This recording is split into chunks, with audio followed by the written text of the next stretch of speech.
All right, guys, this is Payne with the Improvisation Center again with another video.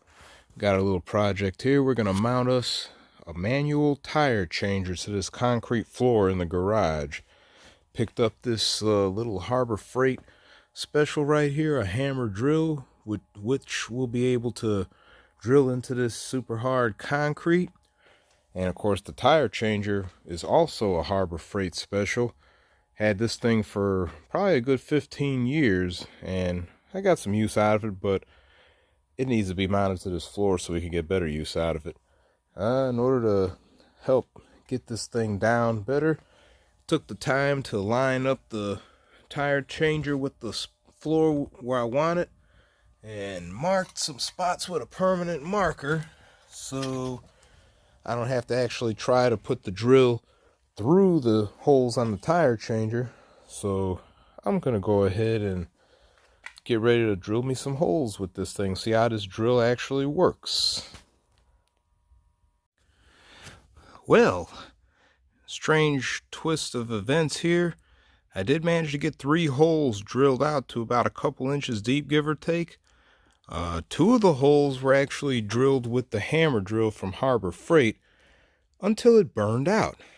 Yeah, cheap Chinese stuff. Ended up having to finish the 3rd hole with this old Craftsman 1/2-inch drive drill that was actually inherited from the old man. He done had it probably for 30-40 years, give or take. And unlike the Harbor Freight drill, it's still going strong. Well, even though it's not a hammer drill, I still managed to actually get the hole drilled out with a smaller bit and then worked up to the 1/2-inch bit that I needed to be able to make the holes for these 1/2-inch anchors right here. So what I'm going to do right now is at least get this tire changer mounted on the 3 holes, and then take this other drill back and get another one and make a second attempt at the 4th hole and hopefully get it done and not burn the drill out. So let me go ahead and try to get these anchors in the ground and get this thing at least 3/4 of the way done. All right. Well, I got the 3 anchors in. I was able to line 2 of them up properly, but as Murphy's Law always states, what can go wrong will go wrong. And in this case, one of the holes did not line up with the hole on the thing.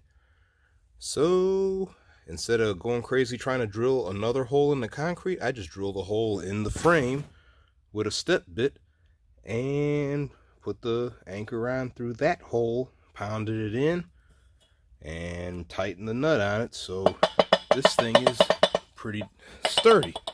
Of course, I'll do a test on a tire soon enough to determine if this thing is indeed anchored, but I am going to still get my drill so I can go ahead and try to get this 4th hole done, just to be certain and at least be comfortable enough in knowing that all 4 anchor points are down. But otherwise, this thing is in the ground. Well, it is late and I'm tired, so have a nice night. All right, guys, we done picked up another hammer drill from Harbor Freight, the next model up. So we're going to see how this one works. Hopefully it works a lot better than the last one that fizzled out after drilling 2.5 holes. So I'm going to go ahead and get this last hole done so I can get this anchor done, and I can come back and say that this tire changer is fully mounted. Finally got the hole drilled out. Got the anchor hammered in place and screwed down. Everything's all nice and tight. Now I can finally clean up and call this project completed.